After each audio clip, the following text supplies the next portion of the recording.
नमस्कार, पुनः स्वागत आप सभी का। हिंदी साहित्य के चार काल, आदिकाल, भक्ति काल, रीतिकाल और आधुनिक काल। और आधुनिक काल का भी उपकाल छायावाद। छायावाद के सशक्त स्तंभ कवि सुमित्रानंदन पंत, जिन्हें वैसे तो प्रकृति का सुकुमार कवि कहा जाता है, लेकिन कक्षा 11वीं की पुस्तक आरोह भाग 1 में उनके द्वारा लिखित कविता वे आंखें एक तरह से उनके दिशा को बदल देती हैं। यहाँ पर उन्होंने प्रकृति का नहीं बल्कि किसान की आंखों में समाई हुई पीड़ा का वर्णन किया है। ऐसा लगता है इस कविता में जैसे पीड़ा स्वयं रुदन कर रही है, पीड़ा की पराकाष्ठा इस कविता में हो गई है। तो यहाँ इस पूरी कविता में कवि ने किसान के जीवन में जो दुख है उसे अभिव्यक्ति प्रदान करने का कार्य किया है। अब क्योंकि परीक्षा पद्धति में बदलाव आया है तो हमारे अध्ययन का तरीका भी बदल जाता है। तो हम यहाँ पर इस कविता के आधार पर जो प्रश्न बनते हैं उनको बहुविकल्पात्मक तरीके से हल करने का कार्य करेंगे। तो कविता है वे आंखें और कवि हैं सुमित्रानंदन पंत। पहला प्रश्न है, कवि ने किसान की निराश आंखों की तुलना किससे की है? निराश आंखें, तो आपने जैसे पहला ही पद्यांश आपने देखा उसमें तो अंधकार की जो गुफाएं हैं उनके साथ तुलना की है कवि ने। तो इसका सही विकल्प आएगा अंधेरी गुफाओं से। अंधकार की गुहा सरीखी उन आंखों से डरता है मन। तो अंधकार की गुहा, गुहा यानी गुफा, सरीखी यानी जैसी।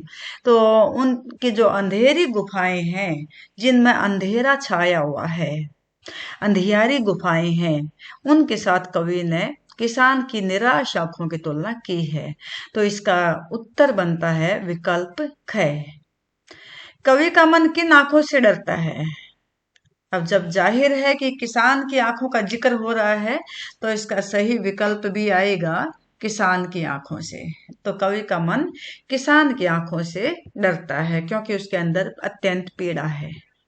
दारुण दैन्य दुख में कौन सा अलंकार है? आप अलंकार पढ़ चुके हैं और आपको पता है कि जब शब्द लगातार आते हैं और उनका आरंभिक जो व्यंजन है वो अगर एक जैसा है, जैसे यहाँ पर आप देख सकते हैं कि दे और दे ये एक जैसे हैं, तो उनमें उसके आधार पर यहाँ पर अनुप्रास अलंकार होता है। तो इसका सही उत्तर बनेगा अनुप्रास अलंकार, क्योंकि व्यंजनों की आवृत्ति यहाँ पर हो रही है। तो इसका सही उत्तर विकल्प क बनेगा और इसमें अनुप्रास अलंकार है। प्रश्न 4, किसान को मझधार में किसने छोड़ दिया है? संसार कगार सदृश बह खिसका, आया था ना उसमें, संसार किनारे के समान। तो किसने छोड़ा है? संसार ने। संसार किसान को मझधार में छोड़ करके आगे निकल गया है। तो इसका सही उत्तर आएगा विकल्प क। इसके बाद है प्रश्न 5, कगार सदृश में कौन सा अलंकार है? आपने उपमा अलंकार पढ़ा है। उपमा अलंकार में एक उपमेय होता है, एक उपमान होता है और एक साधारण धर्म होता है और चौथा इसमें तत्व होता है वाचक शब्द। तो ये जो उपमा अलंकार है इसमें जो वाचक शब्द होते हैं सदृश, सा, सरिस, ये जैसा, तो ये वाचक शब्द होते हैं जिनके माध्यम से हम वहां पर उपमा अलंकार की पहचान कर पाते हैं। तो यहाँ पर संसार और किनारा ये दो हैं जहां पर एक उपमेय के रूप में है, एक उपमान के रूप में है। किनारा यहाँ उपमान है और संसार यहाँ उपमेय है। और यहाँ पर जो साधारण धर्म है वो खिसकना है और इस तरह से वाचक शब्द आ गया, वो सदृश आ गया। तो यहाँ पर उपमा अलंकार इसके उत्तर के रूप में आता है। तो ये इसका जो उत्तर है वो बनेगा उपमा अलंकार, विकल्प ख। विकल्प ख इसका उत्तर होगा। अगला प्रश्न है प्रश्न 6, किसान को किन खेतों से बेदखल कर दिया गया था? लहराते हुए खेत दृगों में हुआ बेदखल वह जिनसे। तो यहाँ वो खेत जो कि हरे भरे थे, है ना, उनसे कवि को अलग कर दिया गया है, बेदखल कर दिया गया है। महाजन ने जब अपने ब्याज को वसूल करने के लिए तो उसकी संपत्ति को एक तरह से छीन रहा था ना, तो जो उसके खेत है उनसे भी उसे बेदखल कर दिया गया, क्योंकि वह अपना ब्याज, अपना ऋण नहीं चुका पाया था। तो यहाँ जो उत्तर है वो विकल्प क आएगा, कि ऐसे खेत जो कि हरे भरे थे, अर्थात जहां पर हरियाली छाई हुई थी, हंसती थी उसके जीवन की हरियाली उसके तृण तृण से। तो यहाँ पर जो हरे भरे खेत थे उनसे कवि किसान को बेदखल कर दिया गया। उसके जीवन की हरियाली से कौन सा अर्थ स्पष्ट होता है? हरियाली यहाँ पर एक तरह से संकेत करती है खुशियों की ओर। तो यहाँ उसके यानी कि किसान के जीवन की हरियाली का अर्थ होता है किसान के जीवन की खुशियां। क्योंकि जब खेतों में फसल लहला रही थी तो वह एक तरह से उसे सुकून देते थी, क्योंकि उसका भविष्य है वो अच्छा होगा।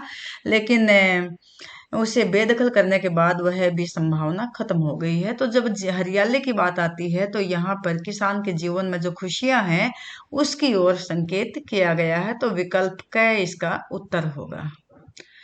किसान का बेटा किसकी लाठी से और कब मारा गया?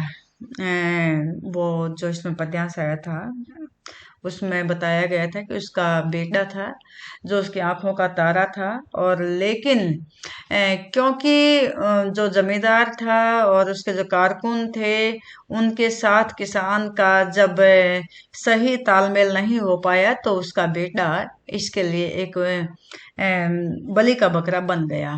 तो हम कह सकते हैं यहाँ पर कि किसान का जो बेटा था वो कारकुनों की लाठी से मारा गया था, और युवा अवस्था में। तो उसमें आपने गया जवानी में ही मारा, तो जवानी में ही मारा गया और कारकुनों की लाठी से। तो कारकुन यानी कि जो कारिंदे थे, जो कर्मचारी थे, जो जमींदार के कर्मचारी थे, वे कारकुन और उनके द्वारा, उनकी लाठी के द्वारा युवा अवस्था में ही, जवानी की अवस्था में ही किसान का बेटा मारा गया था। तो इसका सही विकल्प बनता है कारकुनों की और युवा अवस्था में। प्रश्न 9 है, महाजन के कारण किसान को क्या क्या झेलना पड़ा? अब महाजन ने अपना ऋण वसूल करने के लिए उसके पास जो जो संपत्ति थी उसे वह एक तरह से नीलाम कर रहा है, ले रहा है, ताकि उसकी संपत्ति की भरपाई हो जाए। तो हम यहाँ पर कह सकते हैं कि घर बेचने का कार्य भी उसे करना पड़ा और उसके बैलों की जोड़ी भी नीलाम हो गई। ये सभी कार्य इसीलिए हुआ क्योंकि महाजन को अपने ऋण की वसूली करनी थी। तो ये उपरोक्त दोनों हैं जो कि इसके उत्तर के रूप में आएंगे। प्रश्न 10 है, उजरी किसे कहा गया है?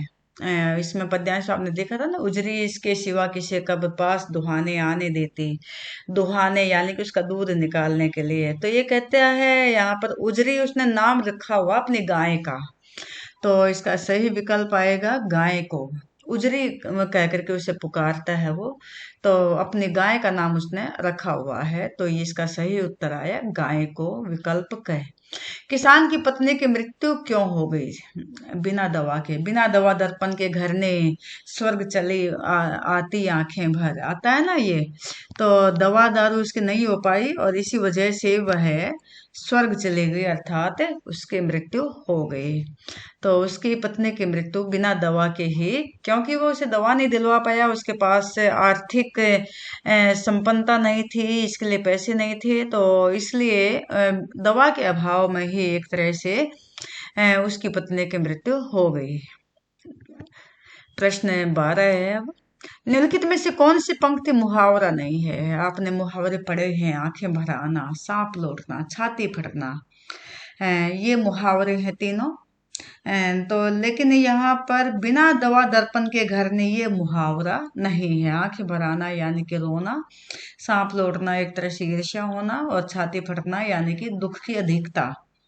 तो लेकिन यहाँ पर जो बिना दवा दर्पण के घरनी है, घरनी यानी कि पत्नी, इसमें कोई मुहावरा नहीं है। तो ये पंक्ति मुहावरा नहीं है, बाकी तीनों मुहावरे हैं।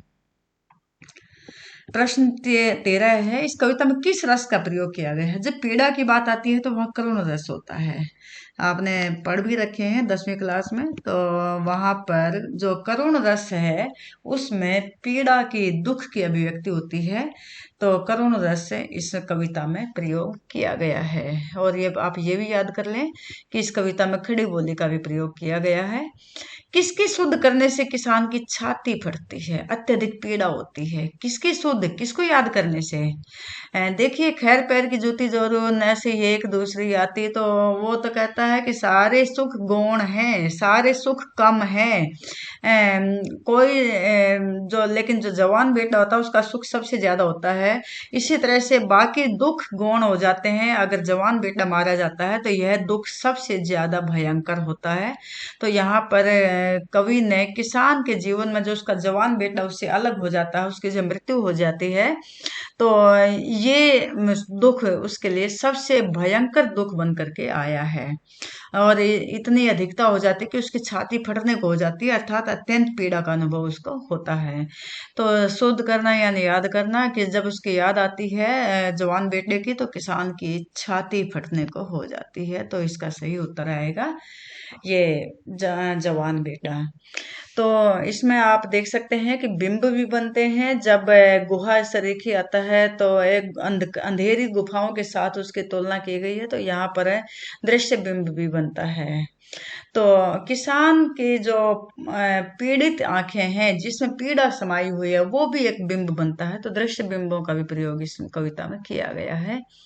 और इस कविता में कवि ने प्रत्येक पद्यांश में, प्रत्येक काव्यांश में करुण रस का प्रयोग किया गया है, अर्थात दुख की अधिकता को अभिव्यक्ति प्रदान की है। छोटे छोटे वाक्यों में सहज भाषा के माध्यम से उन्होंने बहुत ही गहरी बातें कहने का प्रयास किया है।